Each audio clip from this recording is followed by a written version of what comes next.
अस्सलाम वालेकुम। उम्मीद करती हूँ सब खैरियत से होंगे। जी, आज हमारी एक्सरसाइज 2.2 का क्वेश्चन नंबर 3 है, find the value of x in each of the following. यानी कि हमारे पास क्वेश्चंस गिवन होंगे जिनमें हम लोगों ने क्या करना होगा, एक्स की वैल्यू जो है वो फाइंड आउट करनी होगी। तो फर्स्ट पार्ट देखते हैं जी। फर्स्ट पार्ट है log base x is 64 is equal to 3। तो बच्चे जैसे कि आप देख रहे हैं हमारे पास क्वेश्चन जो है वो किस शेप में है, लोगारिथमिक फॉर्म में है। तो हमने एक्स की वैल्यू फाइंड आउट करनी है।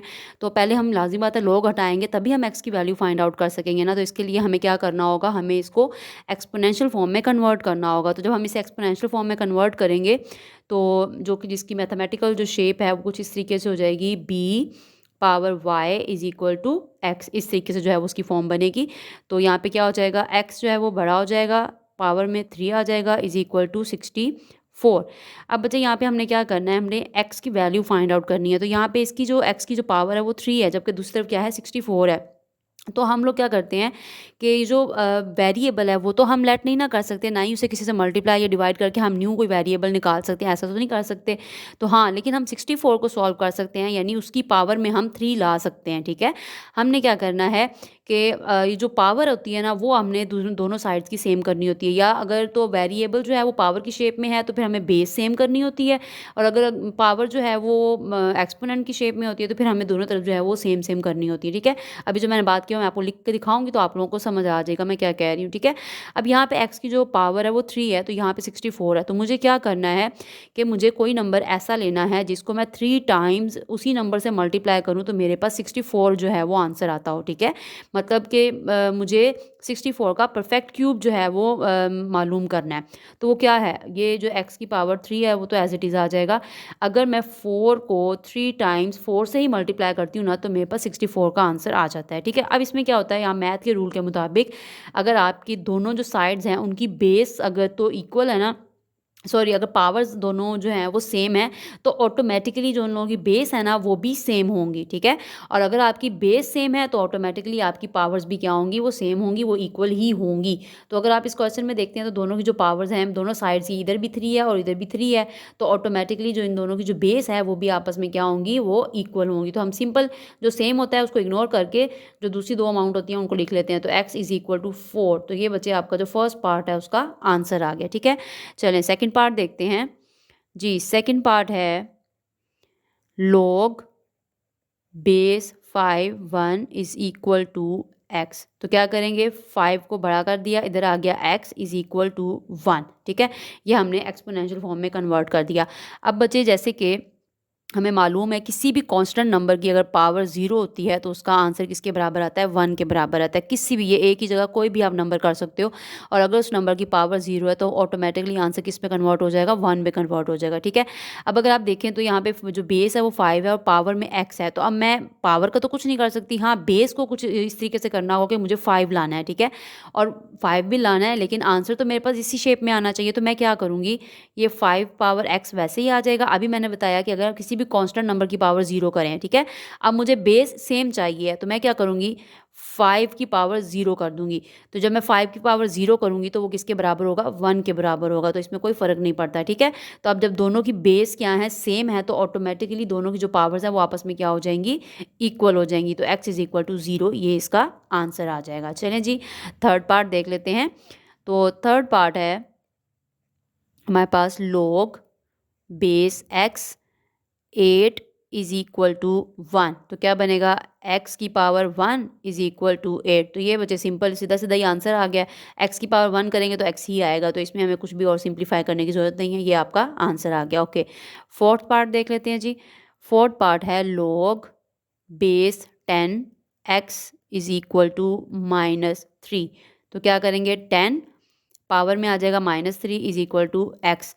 तो ये सिंपल, अब बच्चे क्या करेंगे, 10, अब क्योंकि यहाँ पे भी हमें और कुछ अभी एक्स्ट्रा नहीं करना, सिंपल हमें 10 की जो पावर है ना उसको उससे मल्टीप्लाई करना है। तो यहाँ पे तो पावर नेगेटिव है, तो हमेशा हमें इस बात का ख्याल रखना है कि पावर हमारे पास पॉजिटिव होनी चाहिए। अब जब एक चीज़ हमारे पास ऊपर मौजूद है वो नेगेटिव है तो उसे पॉजिटिव करने के लिए हम क्या करेंगे, उस नंबर का रेसिप्रोकल ले लेंगे या उस नंबर को हम उल्टा कर देंगे। कैसे, अब देखिए जब हमारे पास बटा के नीचे कुछ भी नहीं है तो ऑटोमेटिकली 1 तो हर हाल में होता ही है। ठीक है, ये मैं आपके आसानी के लिए बता रही हूँ कि 1 तो होता ही है। तो अब मैं इसको उल्ट कर दूंगी, क्यों, क्योंकि ये पावर नेगेटिव नेगेटिव है, मुझे ये पॉजिटिव चाहिए, तो मैं जब इसे उल्ट करूँगी ना तो जो मेरे पास पावर अगर पॉजिटिव है तो नेगेटिव हो जाएगी, नेगेटिव है तो पॉजिटिव हो जाएगी। तो ये सिंपल क्या बन जाएगा, ये हो जाएगा 1/10 raise to power 3 that is equal to X. तो आप इसको सिंपली जब सॉल्व करेंगे तो आपके पास x इज़ इक्वल टू 1/1000 ये बच्चे आंसर आ जाएगा। तो ये आपका फोर्थ पार्ट भी डन हो गया। ओके, नेक्स्ट पार्ट देख लेते हैं। फिफ्थ पार्ट है log base 4 x is equal to 3/2। तो सिंपल क्या करेंगे, 4 इसकी जो पावर है वो हो जाएगा 3/2 और ये इक्वल टू x हो जाएगा। ठीक है, अब अगेन हमने इसको सिंप्लीफाई करना है, x को कुछ भी इसके x के ऊपर कोई भी एक्स्ट्रा पावर नहीं है, 4 रेज़ टू पावर 3/2 को ही सॉल्व करना है। ठीक है, हम क्या करेंगे, अब क्योंकि ये बटा के नीचे क्या है 2 है, तो मुझे इस 4 को किसी ऐसी शेप में कन्वर्ट करना है कि ये 2 मेरे से कट हो, यानी कि मैं 2 को जो है वो कट कर सकूँ। ठीक है, मैं क्या करूँगी, 2 की अगर पावर 2 कर देती हूँ तो वो 4 ही हो जाएगा ना, कोई फ़र्क नहीं पड़ेगा, और ये होल की पावर एज इट इज़ रहेगी, ये हो जाएगा 3/2।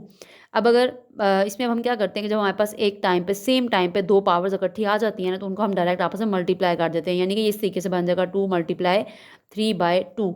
अब अगर कटिंग होती हो तो हम कटिंग कर देते हैं, वरना आमने सामने वाली जो रकमें होती हैं उन्हें हम आपस में क्या कर देते हैं, मल्टीप्लाई कर देते हैं। अब ये 2 इस 2 से क्या हो गया, कैंसिल, पीछे क्या रह गया 3, ये equal to x as it is आ जाएगा। तो ये हो जाएगा 2, ये 2 इस 2 से हो गया कैंसिल, तो 2 raise to power 3 is equal to x। तो क्या हो जाएगा जी, x इज़ इक्वल टू 2 को 3 टाइम्स 2 से मल्टीप्लाई करेंगे तो हमारे पास आंसर आ जाएगा 8। तो ये बच्चे आपका x का जो है वो आंसर आ गया। Okay, next and last part जो है वो हमारा है, सिक्स्थ पार्ट है जी, log base 2 1024 is equal to X. तो सिंपल पहले इसको एक्सपोनेंशियल शेप में कन्वर्ट कर लें, 2 raise to power X is equal to 1024।